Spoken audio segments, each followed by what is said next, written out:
안녕하세요. 친절한 금융 쉬운 경제 진행하고 있는 SNU 금융연구소의 정승훈 소장입니다. 오늘은 골든트리 투자자문의 양수진 팀장님을 모시고 연말정산에 대해서 한번 정확히 알아보는 시간을 갖도록 하겠습니다. 그 전에 앞서 양수진 팀장님 개인소개 인사 듣고 이야기 나눠보도록 하겠습니다. 안녕하세요. 네, 안녕하세요. 저는 지금 골든트리 투자자문에서 활동하고 계시는 분들 교육도 담당하고 있고 스텝으로 일하고 있는 양수진 팀장이라고 합니다. 네, 반갑습니다. 네, 반갑습니다. 네, 오늘은 어떤 이야기를 좀 준비해 주셨나요? 사실 요즘 직장인들이 많이 궁금해하는 것 같긴 해요. 연말정산에 대해서. 그러면 또 오늘 할 얘기가 어떤 건지 대략 한번 한번 이야기 한번 해주시겠어요? 시청자들에게 기대감을 주기 위해서. 네. 지금 그 연말정산 소득공제 관련해가지고 뉴스나 이런 것들이 한 11월 달 정도 되면 굉장히 많이 나와요. 네. 예, 그리고 최근에는 원래 올해까지만 유지되기로 했던 신용카드 소득공제가 3년 정도 더 연장이 됐다라는 얘기를 시작으로 해서 계속해서 그런 뉴스들이 나오고 있거든요. 네. 근데 아마 소장님도 지금 뭐 이렇게 고객님들 상담을 하고 겸하고 계시지만 네. 이제 저 같은 경우도 직장인 고객분들이 많으신데 이제 그런 분들이 이 정도 되시면은 내가 지금 소득공제 준비가 다 된 건지 안 된 건지 그쵸. 굉장히 많이 궁금해 하세요. 그래서 이제 그 내용을 좀 오늘 다뤄보려고 합니다. 알겠습니다. 오늘 정말 도움이 될 만한 내용이니까요. 꼭 집중해서 들어주십시오. 알겠습니다. 자, 그러면 어떤 거 이야기부터 시작해야 될까요? 일단 네. 소득부터 시작해야 되나요? 아무래도 이제 소득공제 하면 소득이 있는 분들이 하시는 네. 거잖아요, 결국에. 그렇죠. 그래서 저희가 소득의 개념부터 먼저 잡고 가려고 해요. 네, 예. 좋습니다. 왜냐하면 이 연말정산에서 사용하는 개념 자체가 이제 그 직장인분들 같은 경우는 연봉이라는 개념을 먼저 접하게 되시는데요. 그렇죠. 네. 내가 만약에 연봉 3,600만 원이다라고 얘기를 하면 네. 이걸 12달로 나눴을 때 매달 300만 원씩을 받는 직장인이 되셔야 되는데 그렇죠. 네. 실제로 내 통장에 300만 원이 맞아요. 꽂히지 않아요. 네. 연봉 내 주변에도 연봉 5천이다, 4천이다 해도 사실 그 정도 한 세상 받는 거나 200 얼마 정도밖에 못 받아 막 이런 얘기도 많이 듣거든요. 네, 맞습니다. 왜 그런지 궁금하기도 하고 그러던데. 그렇죠. 네. 그래서 초년생분들은 대체 연봉이 내가 3,600이면 300이 왜 안 들어오고 얼마가 어떻게 그 공제가 되시는 건지 그러니까 예를 들면 그걸 잘 모르세요. 근데 이제 그걸 확인을 하실 수 있는 방법이 급여 명세서를 보시게 되시면 거기에 네. 이제 내역이 나와 있으신데요. 기본적으로 소득세라는 걸 내시거든요. 근데 이게 옛날에는 갑근세라는 표현을 썼었어요. 맞아요. 네. 세대 차이가 나는 어르신들 때는 맞습니다. 갑근세라고 근데 했었죠. 이제 지금은 갑근세라고 하지 않고 네. 소득세라고 그러니까 근로소득세라는 걸 내시는 거고 지방소득세라는 걸 내시게 돼 있어요. 근데 이 세율을 보시게 되시면 네. 만약에 300만 원을 방금 기준으로 했을 때 보통 한 3% 정도가 빠지게 됩니다. 예. 네, 그래서 이제 그 본인 소득과 어떤 그 부양가족의 규모에 따라서 이게 지금 약간 달라지기는 하거든요. 네. 근데 이제 평균적으로 한 뭐 연봉 3천, 4천 요 정도 된다고 하시면 5% 미만이세요. 그렇게 많이 내시는 건 아니세요. 그러네요. 예. 그래서 그 금액을 내시는 건데 300만 원 기준으로 한 8만 5천 원 정도 그리고 이제 지방소득세까지 합하게 되면 뭐 9만 원, 한 10만 원 내외가 되실 것 같아요. 네. 근데 이것만 떼시는 건 아니죠. 그렇죠. 네, 4대 보험이 남아 있습니다. 네. 그래서 국민연금, 그리고 건강보험, 그리고 네. 고용보험, 그리고 그쵸. 이제 장기요양보험까지 이렇게 해가지고 내고 계시다 보니까 국민연금은 9% 정도 내시거든요. 근데 네. 이제 기업주가 반, 내가 반. 그래서 4.5%를 납입을 하시는 거고, 그리고 건강보험 한 6.4 정도 되시거든요. 그래서 내가 소득의 3% 정도 납입하시는 거고, 그리고 이제 요양보험은 건강보험에서 또 납입하시는 부분이고요. 한 1% 정도 납입을 하시게 되시는 거고, 이제 이렇게 되다 보니까 그 국민연금은 300만 원 기준으로 했을 때 한 네. 13만 원 정도, 건강보험은 한 19만 원 정도, 네. 그리고 요양보험까지 하면 한 20만 원 정도. 그러다 보니까 소득세, 4대 보험 이렇게 다 합하게 되면 한 그러네요. 43만 원 정도를 떼게 되는 거예요. 그래서 연봉 3,600이라고 할지라도 네. 내가 300만 원씩을 얼마 정도밖에 예, 못 맞습니다. 수령이 안 되겠네요. 네, 받는 게 아니라 256 정도? 네. 그러니까 260이 안 되시는 돈을 받으시는 거죠. 그렇군요. 네. 어쩐지 이렇게 그래서 직장인을 유리할 지갑이라 그러나 봐요. 맞습니다. 있는 쪽쪽 빼가니까. 그렇죠. 내 소득이 아주 100%다 공개가 되어 있다 보니까 세금에 있어서는 좀 취약한 계층이 어떻게 보면 맞아요. 직장인 분들이신 것 같아요. 네. 근데 그러면 연말정산을 받을 때 그럼 어디를 돌려받는 거죠? 소장님? 연말정산 머리 유리 내 세금을 돌려받는 거니까 그럼 가끔세 부분을 돌려받는 건가요? 맞습니다. 방금 얘기했던 그 소득세 그 부분을 돌려받으시는 거거든요. 네. 그러면 실질적으로 300만 원 기준으로 계산을 했을 때 아까 약 9만 원 정도, 10만 원 정도로 계산을 한다 그러면 네. 내가 냈던 세금은 미리 공제했던 금액이 월에 한 10만 원 수준? 그러니까 그 정도는? 예, 한 1년에 120만 원? 예, 정도 그 정도 되시는 거예요. 그래서 연봉이 한 3, 4천 정도 되시는 분들이 소득공제를 잘 하시면 100만 원도 돌려받으실 수가 있다 보니까 이게 바로 13월에 월급이 되시는 겁니다. 그러네요. 제대로 알아서 챙겨받아야 되겠는데, 꼭. 맞습니다. 네. 그래서 그러면 여기까지 이해를 하셨다면 네. 내가 냈던 세금을 계산을 대충 해봤을 때 내가 소득공제를 잘하면 어느 정도 돌려받겠다가 사실은 미리 다 산출이 되시는 부분이시거든요. 네. 그래서 내가 돌려받을 세금이 이 정도 된다라고 한다 그러면 이제 소득공제로 넘어가실 건데요. 네. 실질적으로 저희가 이제 그 연말정산을 하실 때는 두 가지 개념이 있으세요.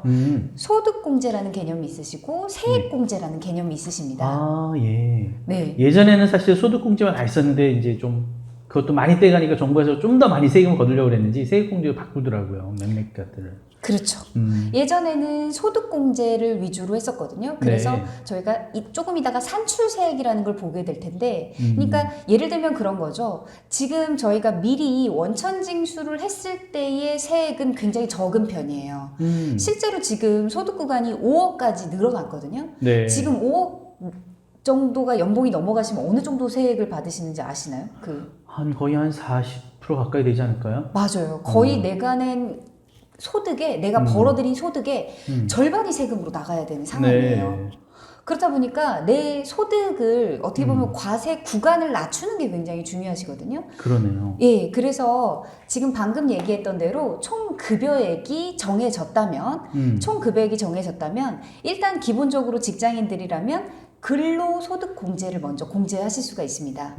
그래서 근로소득공제를 하고 나서 근로소득 금액이 정해지시는 거거든요. 네. 그러면 근로소득 금액률을 먼저 보게 되면, 네, 지금 이쪽에 있는 네. 것부터요. 네, 그걸 하시게 되시면은 방금 저희가 예로 들었던 그분 같은 경우는 월 300만 원씩 3,600만 원이시니까 네. 750만 원에서 1,500만 원을 초과한 금액의 15%면 3,600에서 1,500을 빼면 얼마입니까? 2,100만 원이거든요. 2,100만 원에 15%를 하게 되면 315만 원입니다. 그러면 이분은 750만 원에다가 315 그렇죠. 하면은 1,060만 원. 맞습니다. 그래서 한 1,000만 원 정도가 이미 이 근로소득공제로 빠지게 되는 겁니다. 그러면 아까 내가 소득이 3,600만 원이었는데 그게 아니고 1,000만 원을 빼고 나니까 이제 2,600만 원만 내 근로소득 금액이 되는 겁니다.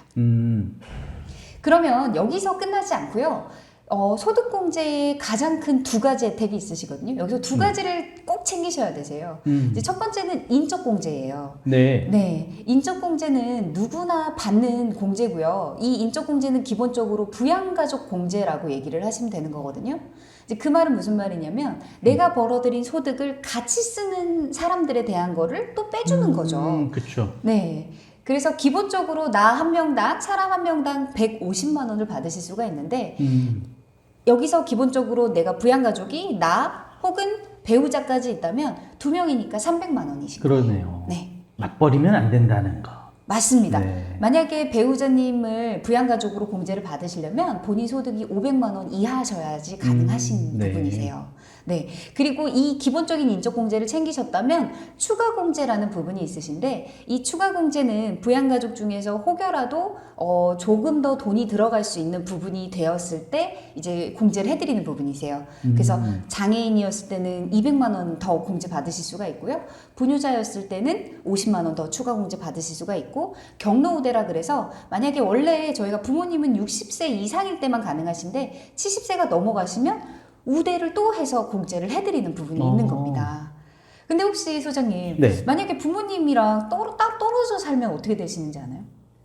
가능한 걸로 알고 있습니다. 맞습니다. 그래서 원래 우리가 뭐 예를 들어서 서울로 이렇게 그 근무를 갔다 할지라도 네. 당연히 주소지가 동시에 같이 안 돼 있어도 받으실 수가 있는 게 바로 부모님 공제시거든요. 그렇죠. 멀리 있어도 부모님 모시는 건 똑같아요. 그렇죠. 돈 드리는 부모님한테 돈을 드리는 네. 거니까요. 그래서 이제 그런 부분으로 했을 때 부양가족 공제는 이런 식으로 챙기시면 되는 거고요. 이게 네. 첫 번째고요. 그리고 두 번째 큰 공제라고 한다 그러면 이제 연금보험은 저희가 뜯길 때는 굉장히 아까 얘기했듯이 국민연금, 건강보험 이런 거 다 어떻게 보면 국가 4대 보험이 뜯길 때는 굉장히 마음이 아프지만 소득공제가 다 100% 되시는 항목이시거든요. 네. 네, 그래서 요거까지 이렇게 딱 계산을 해보시면 내가 총 내시는 게 아까 국민연금 4.5 그리고 네.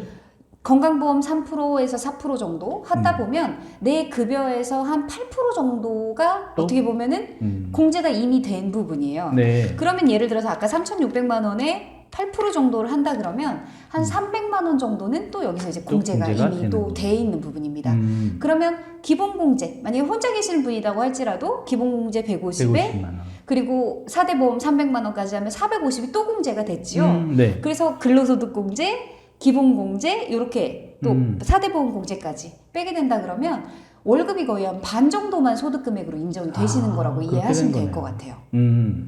네.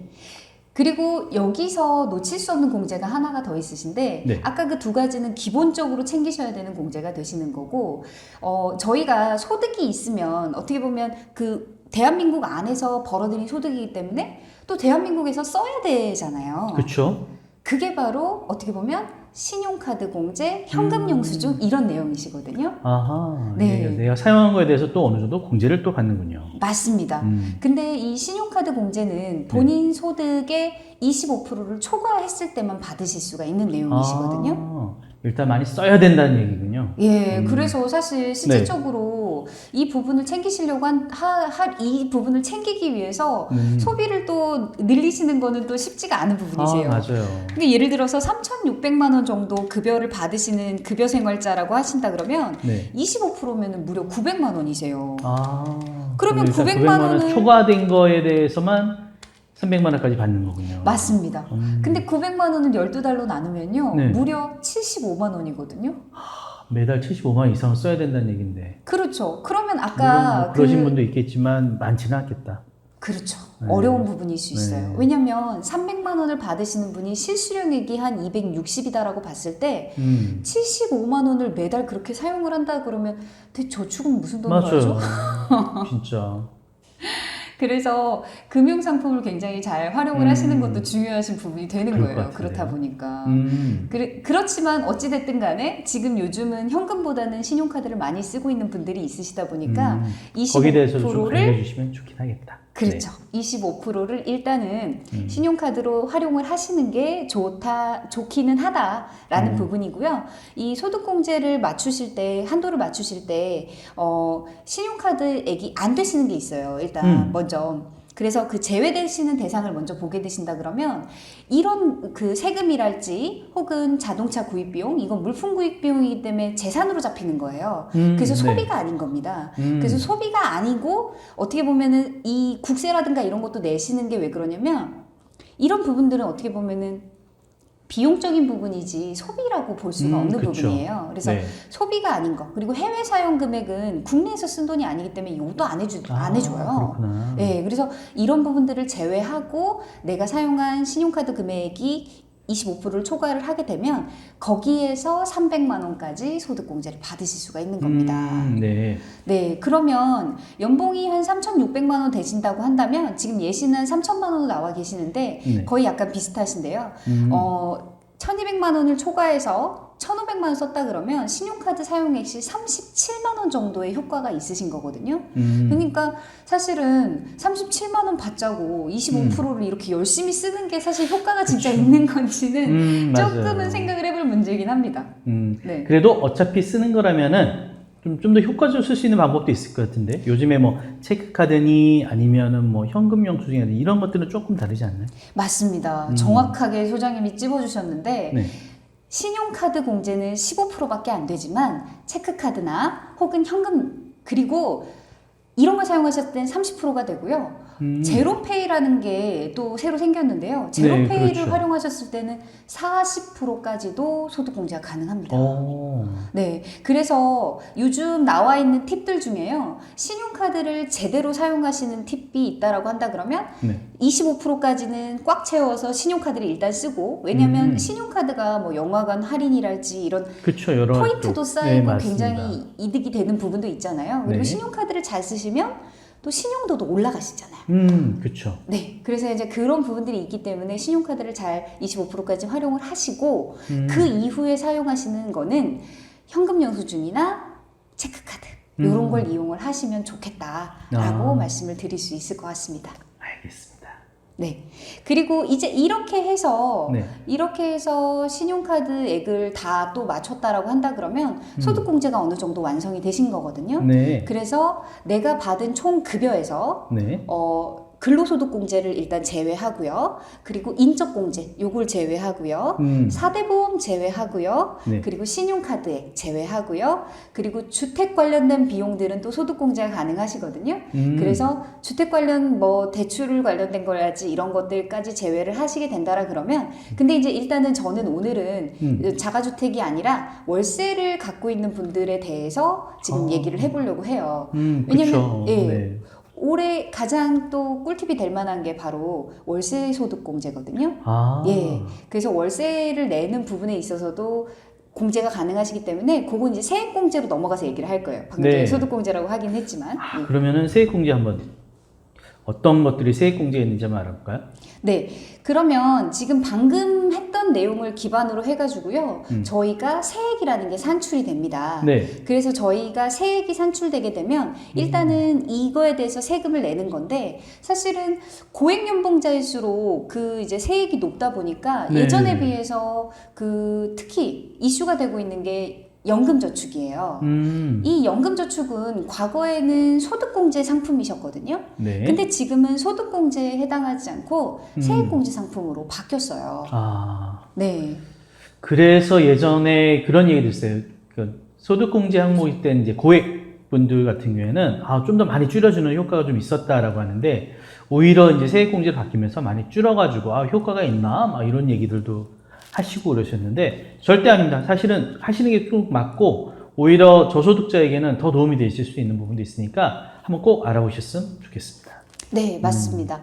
그래서 아까 3,600만 원을 기준으로 저희가 예시를 들었었는데, 네. 이 3,600만 원 소득자가 근로소득공제, 인적공제, 신용카드공제 이런 걸 다 챙겨서 하니까 어떻게 되냐면 이제 세율이 예를 들어서 내 근로소득 금액으로 확정된 금액 자체가 네. 예를 들어서 1,200만 원 이하로 내려가게 된다라 그러면 네. 6%밖에는 세금이 아니시거든요. 그렇죠. 이제는. 네. 근데 만약에 그 구간 자체가 바뀌는 부분이 1,200만 원 이상이셨을 때는 15%가 되세요. 네. 그래서 내 과세 표준 구간에 따라서 6%를 낼 것인가 15%를 낼 것인가 이 차이가 되시는 건데요. 만약에 예를 들어서 6%가 됐다. 그러면 내 세금이 만약에 확정 금액이 1,100만 원으로 내려갔을 때 1,100만 원에 6%인 66만 원만 내면 되시는 겁니다. 네. 그러면 내 세금이 이렇게 해가지고 산출세액이 정해졌거든요.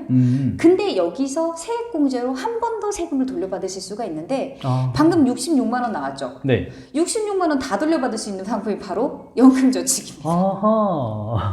그래서 연금저축 꼭 준비하셔야 되는군요. 맞습니다. 네. 왜냐하면 소득공제를 다 받고도 또 세금을 돌려받으실 수 있는 가장 효율적인 금융상품이 바로 연금저축이신데요. 네. 이 연금저축은 만약에 방금 3,600만 원을 기준으로 저희가 설명을 해드렸는데, 그분이 연금저축을 넣으실 때 400만 원까지 넣으실 수가 있으세요. 그러면 400만 원이시면 월로 하게 되면은 한 34만 원 정도 납입을 하시는 그쵸. 거거든요. 네. 그러면 그 금액을 꽉 채워가지고 넣으셨을 때 16.5%의 세액공제를 받으실 수가 있거든요.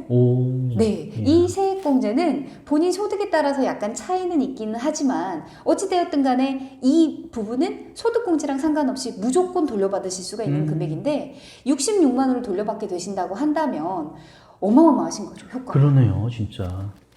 이 정도에는 수익률 있는 상품이 어디 있습니까, 세상에. 어차피 국가에 낸 돈 돌려받는 거니까. 네. 그래서 이 효과 좋은 그 연금저축은 은행에서 하시는 것을 연금 신탁, 그리고 증권사에서 하시는 것을 연금 펀드, 네. 그리고 보험사에서 하시는 거를 연금 저축 보험이다라고 얘기를 하는데 이 세 가지 금융기관에 대한 부분과 그리고 이거를 세액공제를 돌려받기 때문에 어떻게 보면은 이자를 이렇게 못 받으시잖아요. 그렇죠. 예를 들어서 400만 원 저축을 네. 적금으로 하신다고 생각을 해보세요. 이자 얼마 받으실 수 요즘 있겠어요? 금리 한 1.25, 1.5, 2% 정도 아닐까요? 맞습니다. 2%에도 400만 하면은 8만 원인데 거기에 또 이게 있잖아요. 저축 이자 소득세, 이자 세금 뭐 맞습니다. 16.4% 이렇게 딱 주고 들어가면은 별로 없을 것 같은데요, 진짜. 만약에 30만 원짜리 적금을 들었다라고 한다면 연내 뭐 400만 원 정도? 그러면 400만 원의 2%라고 생각을 하게 되면 진짜 그냥 계산 그러니까요. 해봐도 요즘 뭐 밥값 정도는 나오겠는데 빚에서 뭐 가족끼리 밥 먹으면 끝나겠는데요. 그렇죠. 그런데 네. 66만 원 돌려받으실 수 있다는 건 어마어마한 혜택이 그러네요. 되시는 거죠. 음. 그래서 이 상품을 잘 활용하시는 게 중요하신데 그런데 문제는 네. 은행이나 보험사에서 판매하시는 상품 자체가 이런 어떤 돌려받는 세금에만 주목을 하시다 보니까 사실은 이율이 그렇게 높지가 않으세요. 수익률에 서인데 관심이 없고 세액공제가 강조하다 그렇죠. 보니까 맞습니다. 오히려 상품 선정할 때는 내가 좀 잘 못 판단하실 수도 있겠다. 이거는 저희가 그러면은 별도로 세션을 준비를 해서 다시 한번 좀 자세하게 좀 알아봤으면 좋겠어요. 그런 기회를 주신다고 하시면은 소장님 제가 또 1시간 정도 또 이렇게 한 타임 정도 또 네. 한번 준비를 할 수가 있는 부분이 알겠어요. 되실 것 그거는 같아요. 꼭 제가 준비해가지고 네. 시간을 꼭 마련하도록 하겠습니다. 네. 방금 소득공제에서 챙겨야 될 핵심 포인트가 있었다면 네. 세액공제에서 챙겨야 될 포인트는 방금 첫 번째가 연금저축 그리고 두 번째가 아까 얘기했던 월세 세액공제입니다. 월세 세액공제. 네, 이 월세 세액공제는 많은 분들이 착각을 하시는 게 집주인들이 꼭 동의를 해줘야 되는 거 아닌가라고 얘기를 하시는데 그렇지 않고요. 이 월세 세액공제는 전입신고만 하시면 적용을 받으실 수가 있는 부분이세요. 그래서 그 집주인한테 이체를 하실 때 월세 이렇게 해가지고 매물을 달아서 계속 이체를 하시면 되시는 거예요. 네. 네. 되게 간단한 방법이 있었군요. 맞습니다. 그래서 이 월세 세액공제 같은 경우는 조금 자세히 보자면 지금 5,500만 원 이하가 되시면 세율이 올라가셨거든요. 네. 그리고 그 안쪽에 있어요, 소장님. 네. 이쪽. 네. 이거였군요. 그래서 이 월세 세액공제 같은 경우 원래 10%까지만 되셨는데 소득이 좀 더 적은 분들한테는 올해부터 바뀐 게 12%까지도 지금 세액공제를 해드리고 있어요. 네. 그래서 굉장히 이 부분도 크거든요. 근데 아까도 말씀드렸지만 예를 들어서 내가 이미 소득공제로 해서 세금을 낸 거를 또 돌려받을 수 있는 개념이시잖아요. 그렇죠. 놓치실 수 없는 부분이세요. 네. 이 전용주택 85라고 하는 게 이제 나라에서 정해놓은 국민주택 기준이거든요. 그래서 이거를 환산을 해보면 옛날 저희가 자주 쓰는 개념으로 한 25평 정도 돼요. 그러다 보니까 아파트, 오피스텔, 원룸 다 해당이 되시거든요. 심지어 고시원까지도 해당이 되시는 부분이세요. 그러다 보니까 직장인분들 같은 경우는 이거를 놓치시면 정말 안 되세요. 이거는 정말 돌려받기가 너무너무 좋은 그 부분이시거든요. 지금 듣고 계신 20, 30대 자취하시거나 하시는 분들 꼭 필요한 팁이라고 생각이 듭니다. 올해 꼭 받으십시오. 네, 이거는 상품을 따로 가입하지 않고 본인의 주거 환경에 따라서 꼭 챙겨가셔야 되는 부분이니까 꼭 놓치지 않으시면 좋겠다라는 얘기고요. 네, 그렇게 하고 나면 이게 지금 거의가 다 왔습니다. 이렇게 다 되고 나면 이제는 놓치지 않아야 될 팁으로 영수증을 꼭 챙기셔야 되는 부분이 있으세요. 이 영수증을 챙겨서 꼭 받으실 수 있는 부분이 어떤 거냐면 예를 들어서 안경을 쓰시거나 이제 여자분들 같은 경우는 미용 때문에 콘택트 렌즈 이런 거 하시는 분들이 있으신데 사실 여기서 말하는 콘택트 렌즈는 미용은 아니에요. 원래는 의료로 생각을 했을 때 시력 교정에 의한 어떤 콘택트 렌즈 구입비라든가 이런 거 같은 경우는 또 특히나 자녀가 있으신 분들 같은 경우 교복이라든가 이런 거 같은 경우는 영수증을 따로 챙겨서 이렇게 하시면 좋고요. 저도 제가 이제 작게나마 기부를 좀 하고 있는 게 있는데 이제 기부를 사실은 카드로 하고 있어요. 그래서 그래서 이 기부 항목 같은 경우는 카드 소득공제 중복해서 안 되는 되는구나. 걸로 알고 있습니다. 아, 네. 그래서 안 되거든요. 음. 보장성 보험료하고 기부금은 카드로 내시더라도 네. 안 돼요. 신용카드 그렇군요. 공제에. 거기에 해당이 안 되시고 이렇게 영수증을 따로 챙기셔야 되기 때문에 음. 기부금 영수증이 이메일로 오더라고요. 아, 그 얘기를 하고 그래서 이걸 싶었어요. 영수증을 따로 챙겨야 되는 항목으로 네네. 이렇게 딱 준비해 놨군요. 네, 맞습니다. 그래서 이런 것들은 미리 등록을 해놓으시면 이메일로 이렇게 오거든요. 그러면 온 거를 같이 제출을 해주시면 되는 겁니다. 아, 알겠습니다. 네, 그러면 이제 거의 다 정리가 끝났거든요. 마지막으로 이제 네. 올해 지금 한 달 정도 남으셨잖아요. 네. 요 한 달 남은 기간 동안에 챙기면 좋을 만한 팁하고 그리고 이제 소득공제 전반적인 부분을 한 번 정도 정리를 해보시면 좋을 것 같아요. 알겠습니다. 그러면 아까 이 세액공제 이걸로 정리를 할까요? 아니면 바깥에 있는 그 내용으로 정리를 할까요? 바깥에 있는 내용으로 바깥의 그냥 내용으로 달라지는 내용으로 하는 게 더 나을 것 같습니다. 알겠습니다. 그럼 네. 바깥의 내용으로 해서 오늘 했던 내용, 직전 세금 절세 미리 준비하는데 2019년에 바뀐 사항들을 가지고서 이야기를 한번 나눠보도록 하겠습니다. 네. 지금 그 매년 하는 소득공제지만 혹시라도 그 이 부분들을 계속해서 그냥 넘겨버리시면 너무나도 아까운 내용들이 많으세요. 왜냐하면 방금도 보셨지만 정말 작은 금액이 아니시거든요.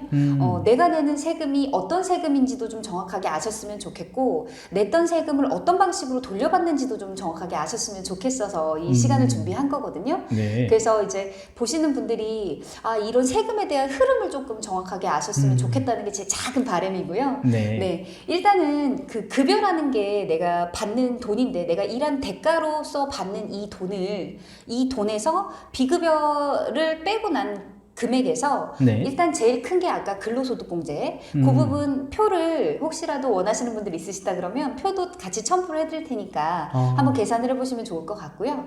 그렇게 해서 계산된 내 근로소득 금액에서 소득공제라는 걸 빼실 수가 있는데 소득공제는 아까 크게 인적공제 그리고 부양가족공제 부양가족이 해당했을 때 추가공제 받으실 수 있는 거 그쵸. 그리고 주택 관련해서 받으실 수 있는 소득공제 그리고 여기서 신용카드 공제 그리고 하나가 빠졌는데 4대 보험공제까지 이렇게 해가지고 소득공제는 이 정도만 딱 3가지 챙기시면 되는 거고요.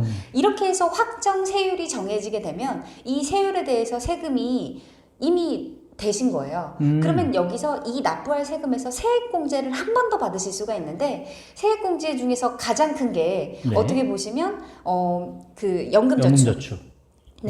그리고 연금저축과 그리고 방금 얘기했던 월세세액공제 이게 제가 가장 큰 거다라고 정리를 하시면 될 것 같습니다.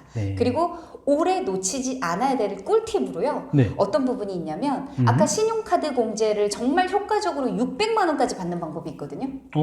어떤 방법이죠? 네, 꿀팁 나가는 게 어떤 내용이시냐면 300만 원까지 아까 25% 초과된 금액에서 신용카드 공제를 받으실 수가 있었는데 여기에서 대중교통을 이용하는 분이시라면 100만 원까지 추가 공제 받으실 수가 있습니다. 아하. 네, 대중교통을 타고 어디 가면 좋을까요? 뭐 야외로 가기에는 좀 그렇고 직장 출퇴근 많이 하시고 놀이공원, 문화공연 해야 되는 건가요? 정답입니다. 5점 센스 만점이세요. 예. 올해 바뀌었던 내용 중에 하나가요. 박물관하고 미술관이 추가가 돼서 공연 관람하시는 거 특히 또 서점에서 데이트하시는 거 이런 거 너무 강추하거든요. 왜냐하면 100만 원까지 문화생활 공제가 있습니다. 그래서 대중교통 타고 이렇게 가시고 또 하나 더 꿀팁을 드리자면 100만 원 더 받으실 수 있는 게 시장을 가시면 또 공제를 받으실 수가 있거든요. 전통시장 활성화를 위해서 한 그런 거군요. 맞습니다. 그래서 전통시장 공제가 100만 원이 있으세요. 그래서 요즘엔 시장에서 이렇게 주전부리라든가 먹거리 굉장히 맛깔스럽게 많이 하고 있잖아요. 그래서 혹시라도 12월 달에 이렇게 데이트 코스를 잡으신다고 하신다면 대중교통 이용하시고 공연 관람하시고 또 배고플 때는 시장에 가서 끼니까지 이렇게 좀 맛있는 거 사 드신다고 하신다 그러면 600만 원까지 최대 이렇게 신용카드를 활용해서 소득공제 받으실 수가 있으세요. 진짜 알짜 정보인데요. 네. 맞습니다. 그리고 요 팁 하나하고 마지막으로 딱 하나만 더 말씀을 드리자면 네. 지금 이 근로소득자 분들 중에 혹시라도 중소기업에 지금 다니시고 계신 분들이 있으시다면 34살 미만이었을 때 최대 5년 동안 거의 100% 가깝게 90% 정도를 소득세 감면을 받으실 수가 있으세요. 그러니까 아까 저희가 처음에 연봉 개념에서 소득세를 냈었는데 그걸 다 돌려받으실 수가 있으시니까 중소기업 장려 차원에서 또 이런 제도가 있으시거든요. 아하. 예. 그렇다 보니까 이제 이런 것만 잘 활용을 하시더라도 연말에 소득공제를 정말 한 100만 원 정도 납입하셨던 소득 다 돌려받으실 수 있는 꿀팁이 되겠습니다. 알겠습니다. 오늘 정말 좀 긴 시간이긴 했지만 저희가 직장인들이 내 소득이 어떻게 구성이 되는지, 이제 세금 나가는 게 어떻게 구성이 되고 그 세금 나가는 것을 소득공제와 세액공제로서 어떻게 하면 효과적으로 돌려받을 수 있는지에 대해서 정말 양수진 팀장님께서 정말 자세하게 설명해 주셔가지고 약간 좀 길어지긴 했지만 정말 좀 꼭 좀 이거 반복해서 들으셔서 이번에 많은 세금을 챙기실 수 있었으면 좋겠습니다. 이미 낸 돈 받으시는 거예요. 이미 낸 돈 잘 받으실 수 있도록 받으시고, 다음엔 저희가 그 세액공제 중에서 연금저축에 대해서 아까 말씀해 주셨는데 그거에 대해서 정말 디테일하게 그러면은 어떻게 하면 효과적으로 좋은 상품에 가입할 수 있는 방법은 뭔지 이런 것들을 알아보는 시간을 갖도록 하겠습니다. 오늘도 함께 해주셔서 감사합니다. 수고하셨습니다. 수고하셨습니다.